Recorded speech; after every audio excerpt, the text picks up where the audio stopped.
Anschutz. Just gonna walk through the session today on the overview of the MCAT. The presentation itself is like not super like nitty-gritty detailed, but if you have any of those questions, like Spencer said, you can just unmute yourself or you can just throw it in the group chat. And Spencer will try to fill those questions. But yeah, and then this is the pre-session survey. If you fill it out, it's very helpful for us as like a group. Just it helps us tailor our future presentations and just find out like how we can improve these presentations for y'all. So very helpful. There'll be another one at the end of the session as well. So we can jump right in. So this is the overview to the MCAT. As you can see here, these are kind of some of the session topics that we have planned. And the rough timeline for them. And so if you RSVP to this presentation or you have ever RSVP'd in like your honor mailing list, you should get like an invitation to these future sessions. And if not, you can let us know and we can add you to the mailing list. So just right off the bat, it's important to recognize that the MCAT is just one part of a very extensive application. I think the general kind of sentiment or thought to have is that the MCAT is kind of like something to like get your foot in the door maybe, but it's not like going to be the thing that makes or breaks your application.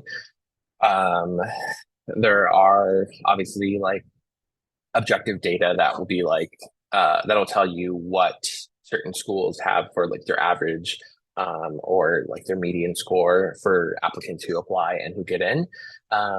But those are ranges, those are averages, which inherently means people fall above and below that. And so that doesn't necessarily disqualify you from applying to that school or make you not able to get in.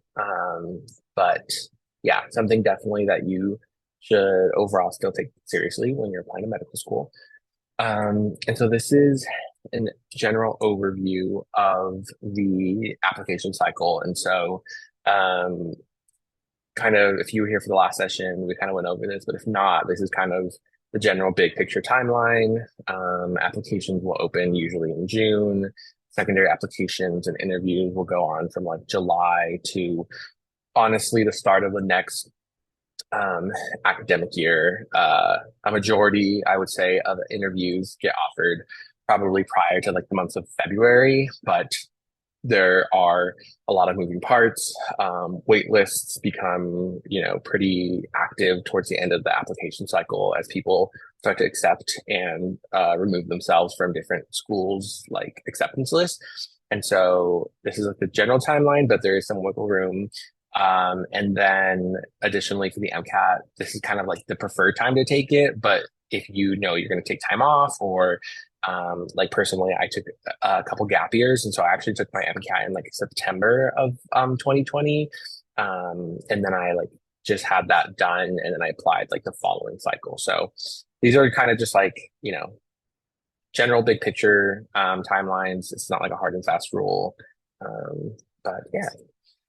So this is an overview of the MCAT itself. And so as you can see, it is quite a long test. It's total like time that you would be like sitting and actually going through content is only a little bit over 6 hours, but like the total time, including like the break that you have, it gets up to 7.5 hours. So, a long test. Definitely a big part of studying and preparing for the test is learning to just build your stamina and learning how to take the test itself. Obviously, in addition to the content that you have to know. But these are the general kind of the order of the content. So you'll start off with the chemical and physical foundations of biological science. So this is like the chemistry and like the physics. And then second section would be the cars. So this is the section that you'll get like passages to various for various topics. They could literally range on anything from like a short story to an article, just some type of passage based question section that you're just reading passages, trying to answer questions quickly, and then you get the break built in the middle, and then you come back and you do the biologic and biochemical foundation. So this is like biology and biochemistry sections that you'll be doing. And then the last section is the psychological, social, and biological foundations of behavior. So this is like the psychology and sociology. You can get some questions on like design, study designs and things like that. And so that's kind of the big picture outline of kind of the subjects, the MCAT. And then as you can see on the pie chart on the right, if you kind of split it down like by content, only about half of the MCAT itself is science based. And then the other half is things from like the social sciences and the cars section, which I talked about. So moving on to the scoring component of the MCAT. And so when you get your score back, you'll get a score breakdown that has a score for each of the sections. It could range from 118 to 132, and then you add those together, and then it'll give you like your total score. Um, each each section is equally as important as any of the other sections. It's not necessarily advantageous to like really study hard for, 3 sections and just leave the cars section to like kind of wing it. A lot of schools will still look at like, even if you got a high MCAT score, but one of your scores was actually really low, that still is something that's taken into consideration. And so it's overall a good idea to just really try to even out your studying and try to really understand all of the content well, as opposed to like studying and only knowing like one or two really, really well.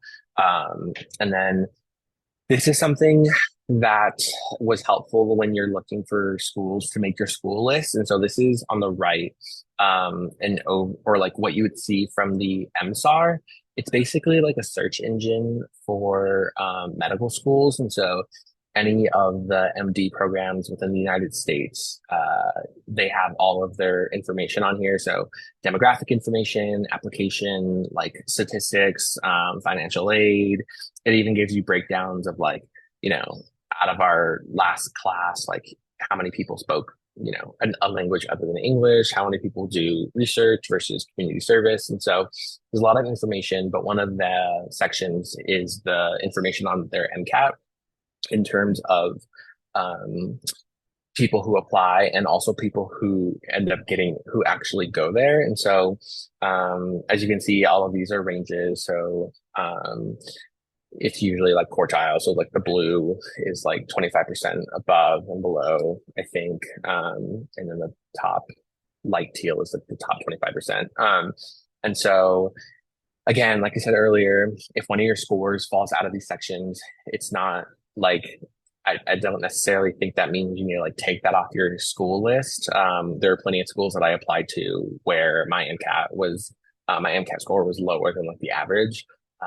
But I still applied to them, and for a lot of them, I would get secondaries back. And so, like I said, it just MCAT's really nice to get your foot in the door. A lot of schools will actually just use it as a screener, and so they, similar to sometimes schools will use GPAs as screeners. So if like you submit your application and you have a GPA that's less than like, I don't know, 3.2, then like those applications just get screened out, and then anyone above that just moves on to the next step. Not every school does that. There's different ways that admissions work at each school, but that's like something that schools will do just because they're trying to get through thousands of applications. And that's, an objective, easy way to kind of filter out some applicants. So this is the data for like the last year. So as you can see, the average scores, and this is kind of the difference. It's very minor, but like there's, usually like a point or two difference between the MCAT scores of people who apply versus the people who actually like matriculate into that school and end up attending that medical school. And so you can see like the total MCAT score is usually around 508, but the matriculant score is 511, basically just meaning that like people who apply and get into medical school, you tend to have like a slightly higher MCAT score than people who just apply to medical school. And then on the right, again, not really talking about like grades and stuff for this, but just included the GPAs. As you can see, kind of a similar trend where the application GPA tends to be like around the same or higher. I mean, it's kind of like off and on, like the science GPA is slightly lower, but the non-science GPA is slightly higher. But yeah, generally the 3.7 range, I think is pretty standard for an average GPA. And then this is the timeline to register. And so there is kind of some thought that goes into this, just because the MCAT is not offered like year long. And so as you can see for the 2025 schedule, there's no dates in the month of February, and then dates are no longer offered past September. And so this just kind of goes into thinking a little bit ahead, depending on what your personal timeline looks like for applying to medical school. You'll just kind of take this schedule into consideration. There is a cost associated with the MCAT, so it is, as is, much of medicine and applying to medicine, it could be expensive, and so the cost is $345. There is a fee assistance program that I would recommend looking into earlier rather than later, because the fee assistance program, if you apply for it and you qualify, it waives your MCAT, and then it also gives you access to that search engine that I was talking about earlier. And then it also will help waive a lot of the application fees for the medical schools that you apply to.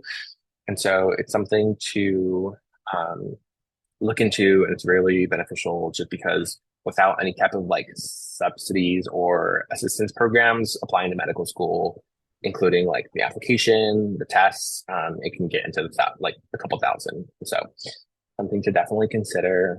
And then, like I said, you can schedule this, you kind of have to plan for this test, and you can schedule for it, months in advance. I think when I took mine in September, I signed up for it in like March. And so,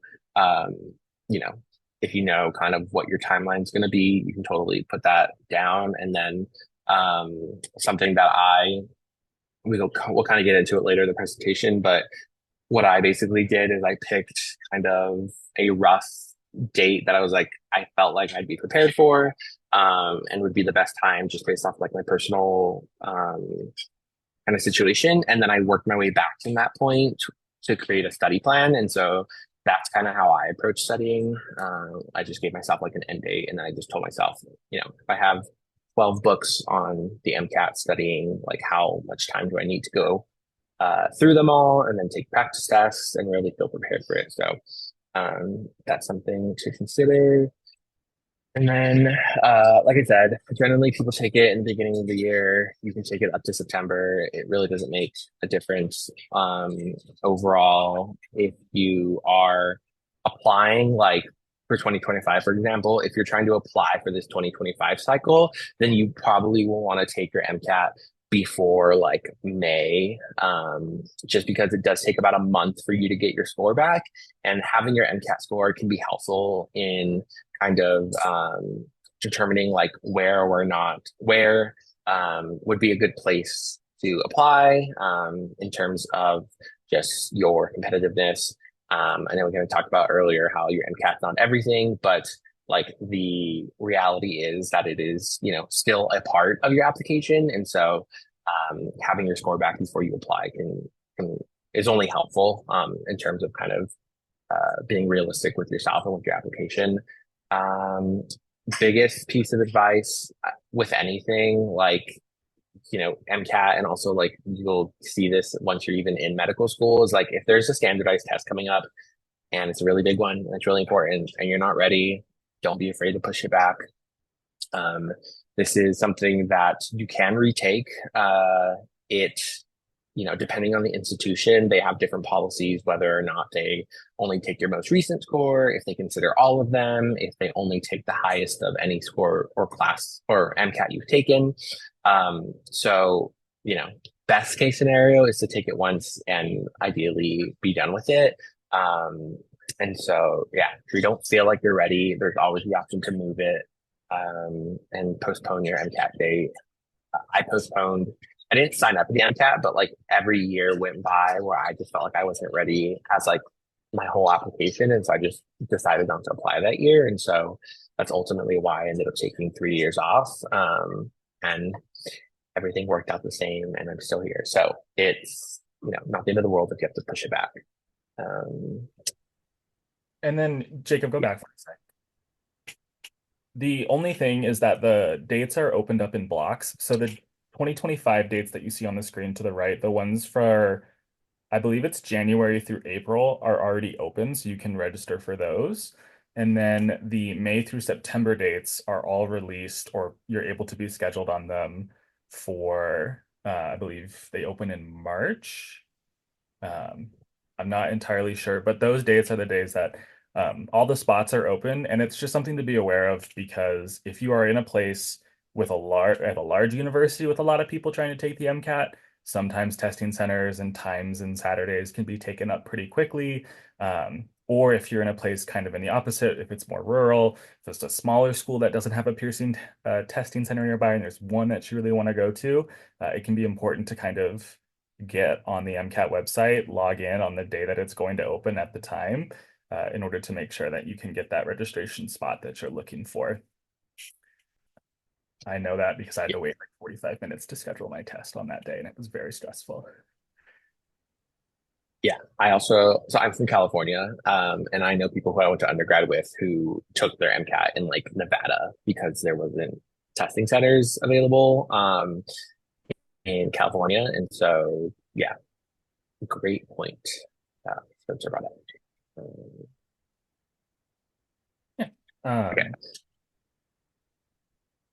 So I can you kind want of to talk take it about over? these questions. I know Jacob kind of went over the sections on each of the different four sections that are done on the MCAT. Each of the sections, the majority of them are taken up with passages. And it's a passage followed by 4 to 7 questions. And there's about 8 to 9 passages per section. If you kind of do the math and kind of edit it out, you have about 9 to 10 minutes per passage to read it, answer the 4 questions, 4 to 7 questions, and then move on. And kind of the big important thing is a lot of the information that you're going to need to know and you're going to need to analyze is going to be there in the passage. So yes, you need to memorize stuff. Yes, you need to do, take classes and understand like general chemistry and things like that. But you need to be able to read passages effectively and quickly, highlight the important information, and then sort of apply that to these 4 to 7 questions. And for the science ones, which this passage is from, I think it's either from the biochem or physical chemistry sections, they can have graphs and things like that. You'll hear different things about what is the best way to sort of go about it. Some people will say, oh, read all 4 to 7 questions first and then go back and read the passage so you can make sure you highlight the information that you'll know you'll need for the question. Other people say, read through the passage first, highlight a couple things, and then go ahead and answer the questions. Um, I don't think there's one right way to do it or not. The thing that you need to do is you need to practice because for me personally, when I was an undergrad, I never had tests like this with passages and questions. It was quite a learning curve to kind of figure out how fast do I need to read, how thoroughly do I need to read things, and then how long does it take me to actually answer these questions.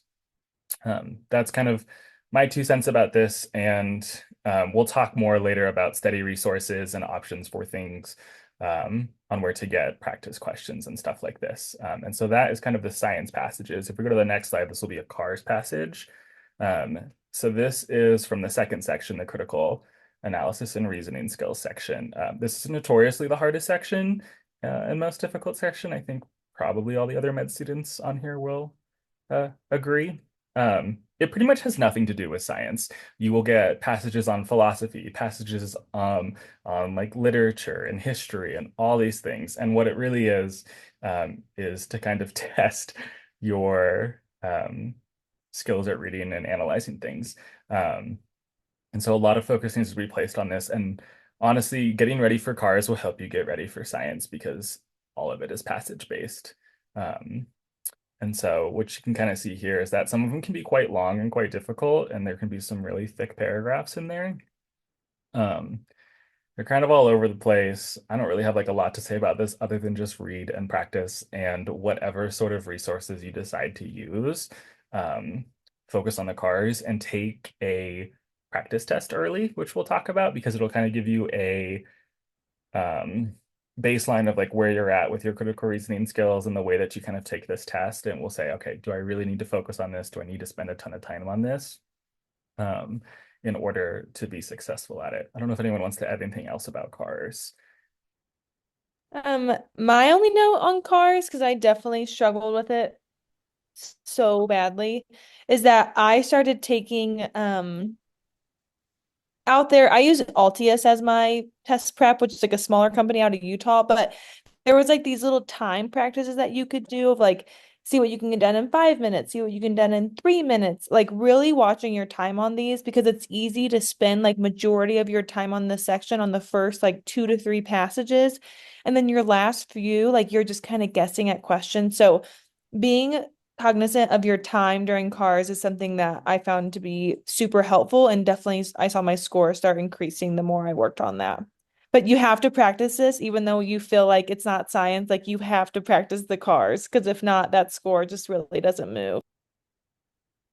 So to Morgan's point, the MCAT is like it's not like the SAT where like, you get weird points off if you like pick the wrong one. It's like you get if you get it right, you get it right. If you don't, you get it wrong. So it's like it's beneficial to make sure you try to at least answer all the questions. And so to Morgan's point for this, I think I gave myself um I don't remember like the exact minute amount, but I like when I approached these, I gave myself a certain amount of time and I told myself if I wasn't done with it, then I just move on because again, it's the two easiest passages could be waiting for you at the end, but you would never know that if you took all your time up on the first three. So definitely it doesn't really benefit you to get stuck on it. And not even just for cars specifically, but for any portion of the MCAT. Really try to do as many of the questions as you can. Yeah, and that's something that the books and stuff that I use to prepare, some of them recommend if you take like a minute at the start of each section to just like click through and look at each passage real quickly and like give it a look and just kind of see, is this one short? Is this one easy?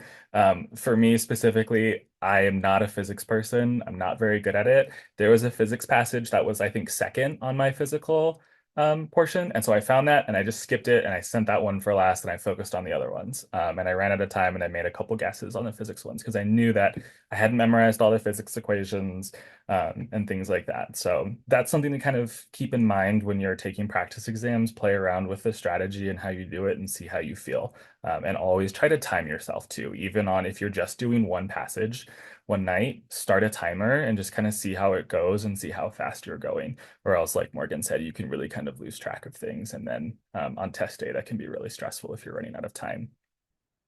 Yeah, we can kind of move on. And then, so for every section but the car section, there are passage-based questions, and then there are standalone questions.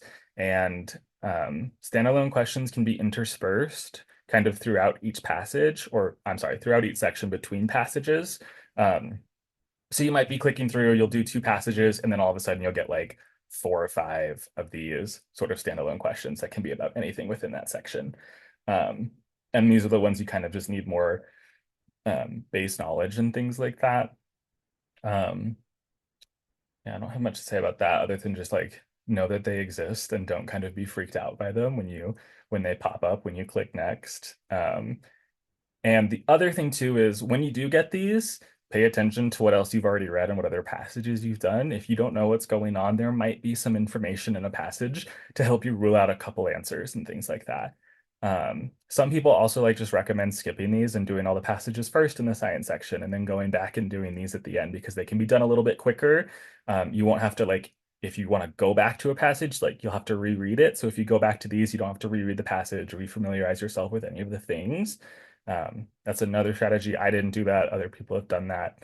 It's just kind of a thing that there's a ton of ways to go about this, and you need to figure out what's best for you, which we'll talk about in a little bit.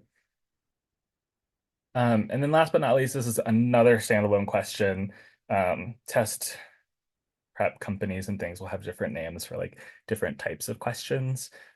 So the example of why we put this in here is you can kind of read about bipolar disorders, and let's say you read one, they have little, if any, genetic irritability. And you know that's not true. You can instantly rule out A, and then you can also rule out C. And if you rule out C, you don't even need to read part 3 or number 3 about they require at least one depressive episode.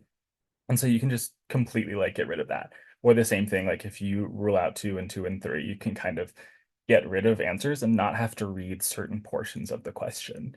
These are true for these ones with like the Roman numerals. And then they also have questions that have like kind of like 2 by 2s of like, yeah, like the first portion is like yes or no. And then the second portion is like another thing or another thing about a different thing. So you can kind of just read that, and if you know half of it, you can kind of rule out 2 and move on to the next one. And there are a ton of different questions like this and a ton of different skills and things just about like taking the MCAT rather than knowing all of this information. And that's the other thing that's really important with practice questions is you'll kind of figure out how the test is given, how the questions are written, and sort of identify patterns and things that will just make the test easier. And you'll just not have to know as much information. And it's really important to kind of get used to the way that they ask questions because there is a pattern and there is a way to not so much game the system, but be prepared for it and have that be something kind of on your side rather than being confused.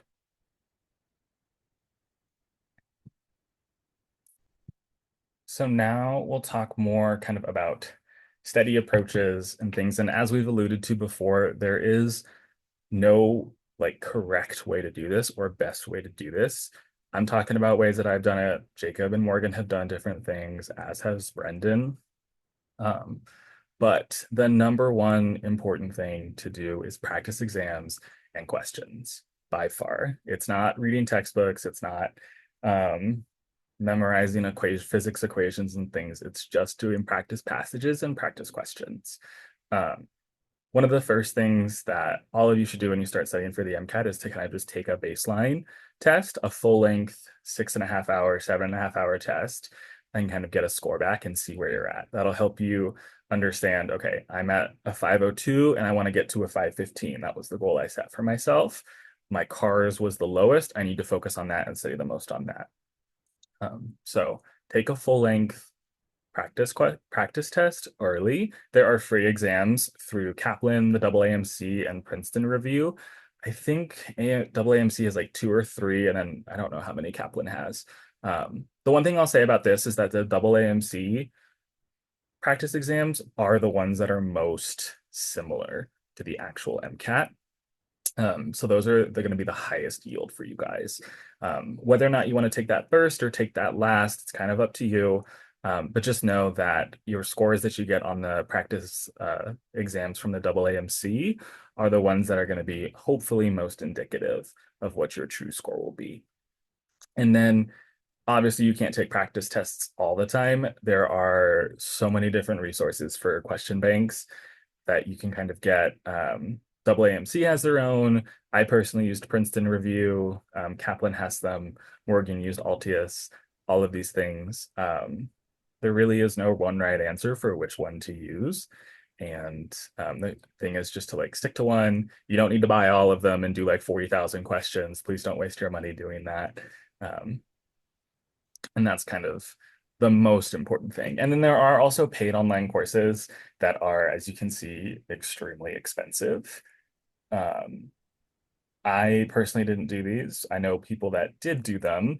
And there's like different levels of them. You can kind of pick and see. So like Princeton Review or Kaplan, they have like 3-month ones where you'll have like lectures on Zoom once or twice a week for a couple hours. They will schedule your exams of saying, hey, take a practice exam on this time, do 3 passages 3 times a week on these things and stuff. So the benefit to those is that you kind of get a very structured, steady schedule if that's something that you struggle with, even with the cost that's associated with it. If you want a very strict schedule, that can be helpful too. I will say, people have paid for these and posted their schedules online. Take a look at them and see, and try to figure out kind of what you can take from that. Personally, I spent about 3 or 4 months studying, and I studied like 5 to 6 days a week. We'll kind of talk about the amount of time you should be spending on each things in a little bit. We talked about the free online resources with Khan Academy and AAMC. Yeah, utilize the free resources. This can be an expensive process, as Jacob already alluded to. And then last but not least are study book sets. They are very expensive as well. If you are at a big institution, there are people that are a year ahead of you that just took the MCAT and just bought these like 14 books and have no use for them after taking the MCAT. You can find them online on eBay, Facebook Marketplace, whatever, for like way cheaper than the brand new ones, and you can kind of use those. And Princeton Review and Kaplan, they update them every year. The MCAT doesn't change that much. So even if you find a really cheap set for like 2024 or 2023 exam, it's not going to be so markedly different that your score is going to suffer for it. So yeah. Just a quick plug for MCAT self-prep. I put it in the chat. It's what I used. Someone has kind of put together a lot of the Khan Academy videos and Quizlet sets. And so if a lot of this is really, really expensive, and if it's something that you don't want to spend the money on, or you don't have quite the money to spend on something that's like $2,000 or $3,000, this actually helps great with creating a schedule, having a little bit more discipline with studying, but also using a lot of the free resources and a lot of little hacks about how to get more free practice questions. So that's what I used. I really liked it, and it saved me a lot of money. Also, if you were like me when I was an undergrad, I was like stressing out because I was like, oh my God, everyone I know is buying these like really bougie study courses. And I was like, I don't got $2,000 to like do a Kaplan thing. I bought like the Kaplan book set. I studied, I did stuff, and like Spencer said, I like found some Reddit study schedule stuff, kind of tweaked it to fit my life, and everything turned out good, and I got a good enough score to get into med school. So you like don't need these expensive resources, like to automatically get, a good score and get in. It just kind of what they were saying, like it somewhat depends on like how self-disciplined you are to like stick to a schedule, but just for like reassurance. And then I can take over from here, Spencer, if you want. Great. So these are a couple more resources that people tend to use. Flashcards, Anki, Quizlet. They're basically just like different forms of flashcards. There are plenty of like studies that show spaced repetition is like a really effective way of remembering information. And so like, if any of you have kind of heard of like the forgetting curve, basically spaced repetition just helps to combat that. So like keeping your studying certain content at like discrete intervals, to kind of prevent you from forgetting something that you previously had once known. And so flashcards are a great way to do that. Anki, if you guys haven't heard of it, is like a flashcard system, like software that basically like incorporates the concept of spaced repetition into it. So it kind of, you do flashcards, and based off how you respond to it, it'll put that flashcard a certain amount of distance into the future in terms of like days or weeks for you to see it again, and it just helps you not forget it. This is something that I didn't discover until medical school, and I love Anki. I will go to bat for Anki. any day of the week. And I know a lot of people used it when they were studying for the MCAT. There are a lot of people who have already made like a bunch of flashcards for the MCAT. And so you can actually go online and just download the flashcards that they've made and just use those. So it's a really good, effective study method, and a lot of the work has already been done. So something to look into. And then podcasts are a really good way to kind of study for the MCAT. Both there's podcasts that kind of go over like strategies to help take the MCAT. And there's also podcasts that go over just like reviewing content. And so like I was working during my gap years when I was taking the MCAT. And so like listening to podcasts when you're driving to work or something like that was like a nice way to be effective with my time studying and not just like looking at a book for 4 hours a day. And then options, if you have it, like paid tutoring. There are plenty of people, especially if you go to like a really big institution, if you're like third year or fourth year who is like applying to medical school. Sometimes there's like, I know at my school, there were like often PhD students or medical students at my like home institution medical school that would tutor people. So also an option. Finding a friend, somebody to share the struggle of studying for the MCAT. It is very much like a mental game and like just building your stamina to take this pretty intense test. And so as you will all find out, eventually being in medicine is a very unique experience. And so finding somebody who you could share those experiences with and try to, help each other out during those times is very beneficial. And then generally, again, this is going to be like a personal choice for you, but studying 3 to 4 months prior to the exam is generally the kind of like a decent amount of time to study the material, take the test, not feel so overloaded and burnt out, but not feel so underprepared. It's a little bit of like that sweet spot.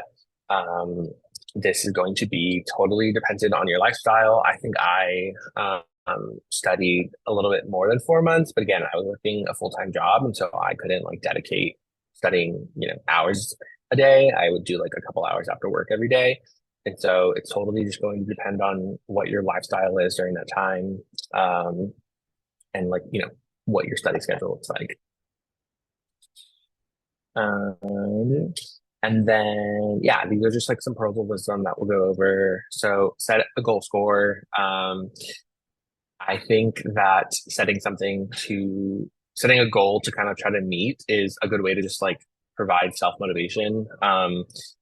Be reasonable or like realistic with yourself. Like a 528 is a great score, but like very, very few people get 528s, which is why it's a 99th percentile. And so, and you don't need a 528 to get into medical school. So, set a score that's realistic for you, that you feel would make you a good applicant in conjunction with kind of the rest of your application. Like Spencer mentioned early, taking a practice test can be helpful to kind of gauge where your weak points are.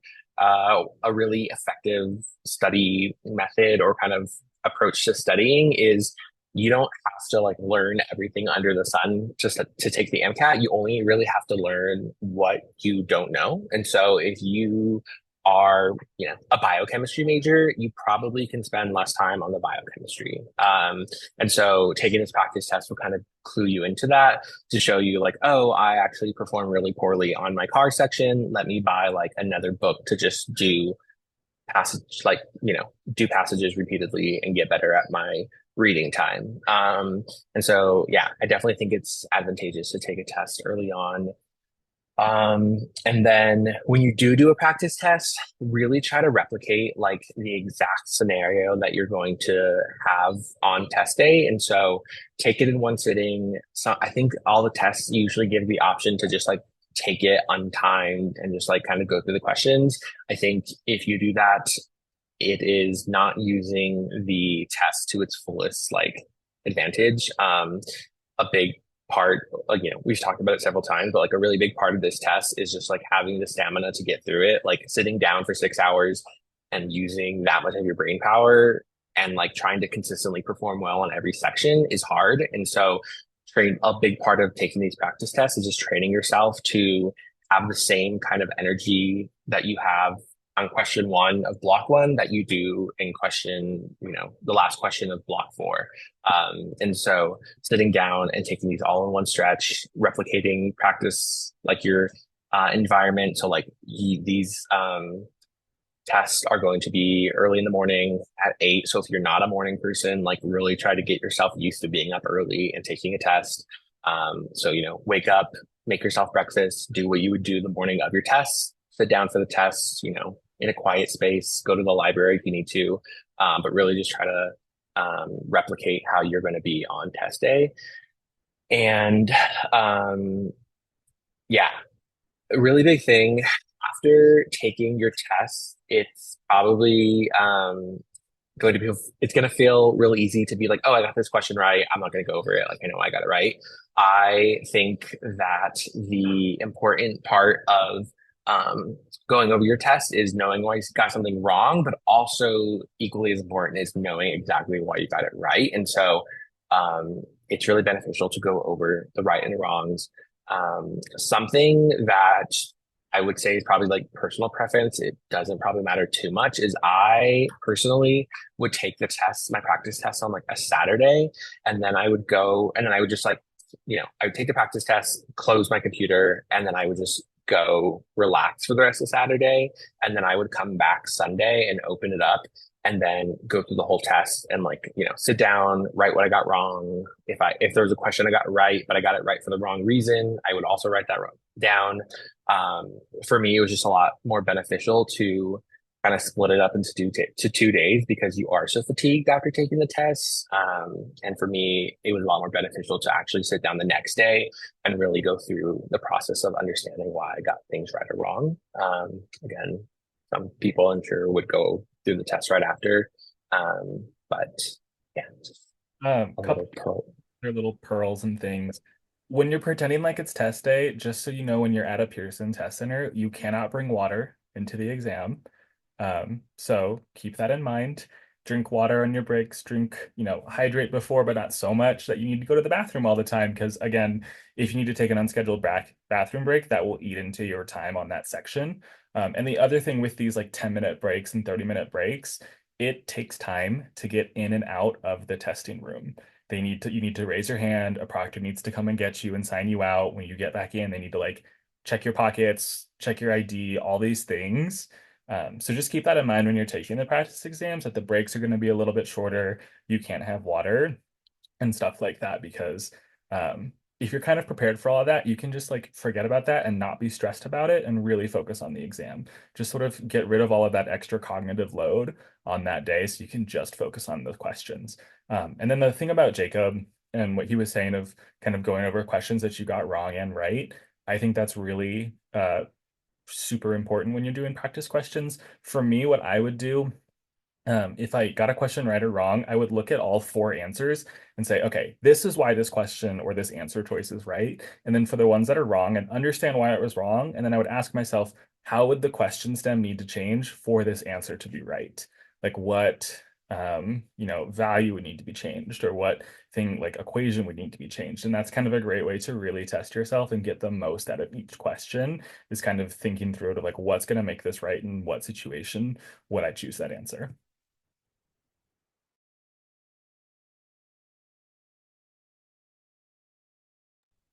Cool. So a couple more things. Making a study plan is very important. There is a lot of content to go through for the MCAT. And so trying to space that out in a way that is manageable, digestible, and like a way that you will actually retain the information is important. And so like I said, everyone's at different stages of their life.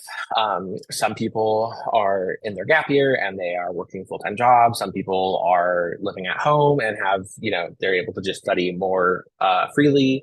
Some people who want to go right into medical school right after undergrad, you would be studying during your like academic year, the year prior. And so, make a study plan and make it realistic to fit your life at that point. I know a lot of people who did go straight in, who I went to undergrad with, they intentionally took like a lighter workload or like easier classes that spring quarter of their third year, so then they could dedicate more time to studying and just trying to figure out how to kind of tailor your life during that point to have an effective study plan, and then and stick to it.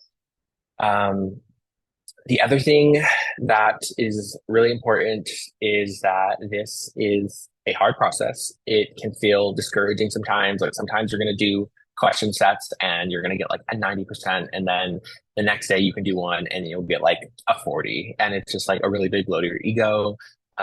So it's really important to take time for yourself to kind of do things that, bring you joy. It is a really big, an important part of your application, but that doesn't mean, don't miss weddings for it. Don't personally, I always gave myself one day of the week where I did not touch anything MCAT related. So for me, that was like my Sundays or my Saturdays. I would just like not do anything. And so, just, be flexible with yourself, stick to your study plan. If you don't do it Thursday night because you went out with your friends and like maybe you read more and do more sections on like Friday and Saturday. So just, it's really important that you stay like happy and that you really give yourself like the time to put energy back into yourself so that you can like show up on test day with good energy, get your sleep, don't like lose sleep studying for this test, and really just try to still take care of yourself while you're doing this. Drive to the test site before your exam. Like Spencer was kind of saying, like the whole process of taking these exams is really it's like you go in, they check you, they have your IDs, they like you said, they pat you down, whatever, they check your points. So it's like a really serious process. And the last thing you need when you're trying to show up to your testing center is not being able to find it the morning of. So, if it's feasible, obviously, I would say drive to the testing center, scope it out, see where you're going to park, and then, just kind of take that off and don't worry about that because you know where you'll have to go. And then the other thing too, specifically for that, don't go and try to like, oh, I'm going to go see how long it takes me to get there on Saturday morning at 8 o'clock versus like Tuesday morning at 8 o'clock because there's like school in session and it's 40 minutes on Tuesday and 20 minutes on Saturday. You're going to be 20 minutes late to your test. So, try to keep it like exactly how you would go to your test the day of. And then the MCAT score will remain valid for 2 to 4 years. I feel like generally most med schools, it's 3 years. So kind of just right in the middle of that. And so when you're applying and picking your school list, that's something that it'll say like very clearly in their like in that search school engine I was talking about, like the latest date that your MCAT will be valid if you wanted to apply for that cycle. And so again, this is kind of like a long-term planning process. I took my MCAT like 3 years, like that application cycle was going to be my third year. And so if I didn't get in that first time I applied, I would have had to have retaken the MCAT. And so just something to consider. It's a really not great test to do twice if you don't have to. And so, just trying to like plan that. If you take your MCAT and you apply that cycle, then you have, 2 or 3 more years where that MCAT would be useful if you had to reapply again. And so this varies from school to school. So just look it up when you're applying to different schools. And then I don't know if Brendan or Morgan or even Spencer want to comment on anything they did when they studied. Yeah, so I think in general, this is very overwhelming and it's an overwhelming process. So you're going to be told a lot of ways to study, a lot of different ways to study, a lot of programs to use. And really what it comes down to is you know yourself the best and create a plan that's going to work for you. Um, and if you're building out this schedule and building out the plan and you get into it and you feel like you're not making the progress you want to, or something just doesn't feel right, it's totally fine to change. And kind of flip around some things to make it work a little bit better for you.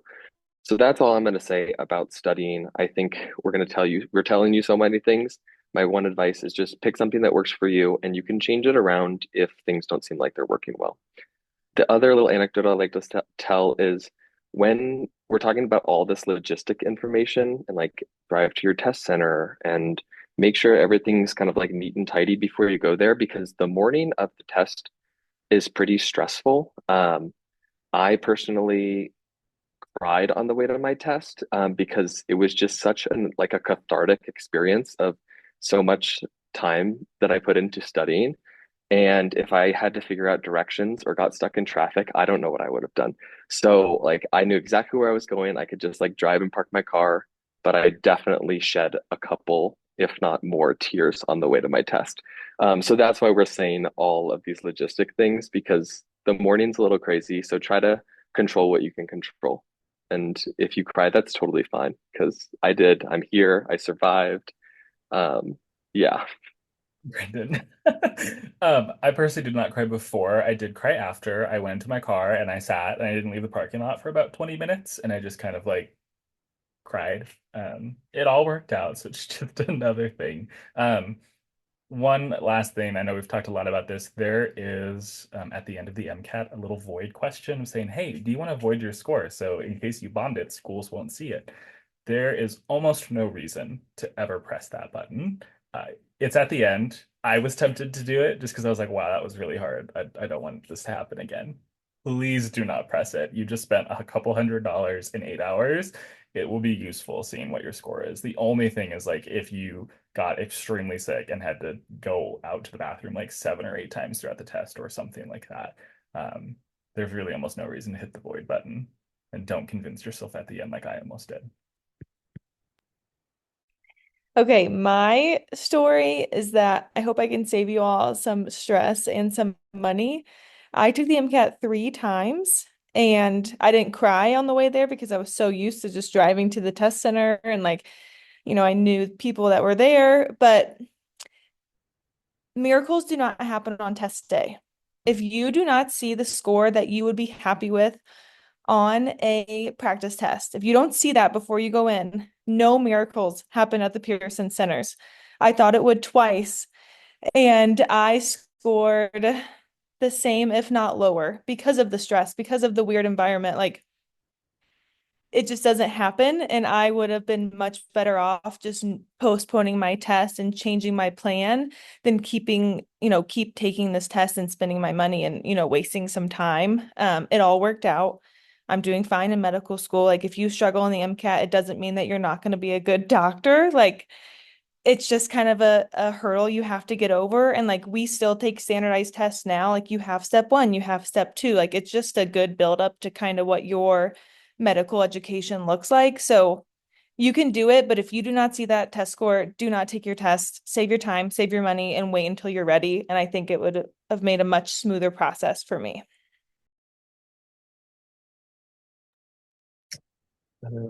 All right. And then you kind of touched on this earlier, but your MCAT usually takes about 30 to 35 days to get it back. You can kind of goes back into the timing of it. You can technically like fill out your application for medical school and send it in, and your application will be like processed without your MCAT score. But the school itself usually doesn't process your application until they have the complete application complete. And so, you can do everything else on the primary application and submit it to MCAS. But until you have your MCAT score in, the medical schools that you're applying to, they're not going to process or like review your application. And so, plenty of people will, because whether they have to take it again or because of circumstances that made them push back their MCAT date, will take it and have to submit their score or submit their application without their score. But yeah, just know that it does kind of hold up the process of the schools having your application. And then, yeah, kind of this tip on the side. If you are waiting for your score, you still want to send in your application and get it verified for at least one school, because when you're waiting kind of in like the peak season of applications, it can take up to 2 months for AMCAS to process and verify your application. And so that could just be time that can be avoided if you just send that, like you send in one application. So maybe like pick a school that you are not, like maybe it's like on the bottom of your list that you're applying to. That wouldn't really matter if the score was a good or bad score, just to kind of get your application pushed through and processed. And yeah, so this slide goes to retaking the MCAT. And so there are a lot of choices that go into retaking your MCAT. The first one is like overall pros and cons. Like retaking your MCAT isn't just as easy as, retaking the exam. There's, your study plan you have to change. You have to go back to studying. This might not have been something you anticipated. So maybe you like are moving or you took a job. And so there are like other life factors that you have to consider. There's a cost component to this. And then I think the really big question you have to ask yourself is, will you do better if you take it again? And is taking it again worth it? And I think the second question is a little harder to answer sometimes, because there are definitely people who maybe get like a 511, and they, they did all their practice tests and they were consistently getting like a 516. And then somehow on test day, they scored a 511 and they go home and they're thinking like, oh, like, should I retake this? Should I retake the MCAT? Yes or no? You really have to sit down with yourself and think like, if you got a 511 the first time, if you retake it again, most people, there's like stats on it, but most people usually don't change their MCAT score by that many points, plus or minus in one direction. And so this is, to that point, this is the, like on this slide, so you see the score is 501, and then it gives you like a range of 499 to 503. So like there is always like a difference in your score. Like if you were to take the test, the exact same test again, without losing or gaining any knowledge, like you're going to score differently anyway. And so there is, a pretty, I think it's important to really sit with yourself and say, like, if I got a 511 and I retake it and got a 513, will that like fundamentally change my application? And I think in a lot of situations it won't. And so, and by making that decision, you free up all of this time that you would have had to put for studying again. And you can like, do volunteer, you can pick up a research project, you can like do something else that will bolster another part of your application. And yeah, so this is like the bold point, like you're more than just your MCAT score. And so if you think this is enough, focus on other things and really just try to make yourself a really strong candidate in other ways.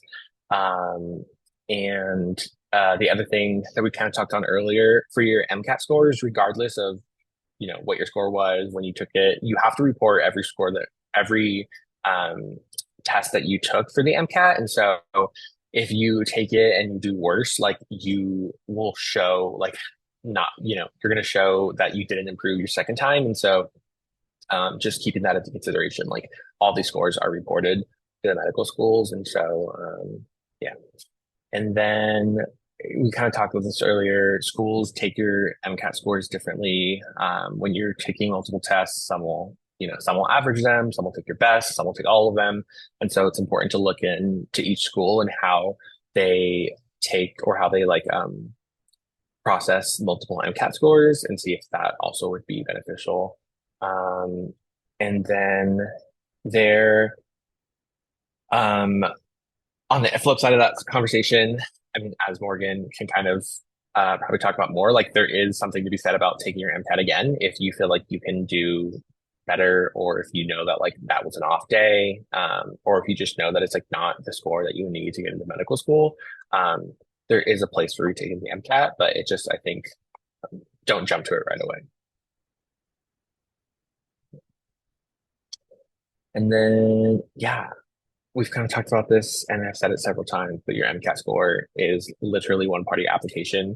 And when you get to your application, you will see like how long your application is, and your MCAT score is like a single line on your application. And there's so much other things on it. So it's one part. If you don't do great, it's not the end of the world. There are other ways to make sure that your application is still competitive and that it catches the eye of an admissions person. And I promise you, like, the numbers that you're seeing online, like those are averages. Like plenty of people get below those scores. So just because you don't get that perfect score and think that you can apply to that school, like that's not the case. And you know yourself best. Like it's really hard, I think sometimes, especially if you go to an institution that is really like pre-med heavy, to not compare yourself to other people around you and get discouraged because you're studying differently than them. But ultimately, you know yourself the best. You know how you study, how you learn, how you retain information. And so if something has worked for you, you know, if it ain't broke, don't fix it. But also don't be afraid to like switch it up if you feel like you can study more effectively. This is something that we talked about earlier, but it is the fee assistance program. It's like I said, MCAT helps with MCAT, helps with like prep products, helps with your MSAR, that search engine. It'll help waive your application fees. So overall, really, really helpful to apply to it if you feel like you would be somebody who qualifies for this. You need your parents' incomes if you are under the age of 26. And so, you know, get the ball rolling on that. If your parents are anything like my parents, it'll take them like months for them to give you their tax information. And so, just like, you know, if you think this is a program that you would qualify for, really start looking into it early rather than later. And yeah, these are some of the resources that we talked about today, and some other ones that we just didn't go over. And then this PowerPoint will be posted onto like our website. And so if you don't have a chance to catch this now, it'll be posted. You can go to it later.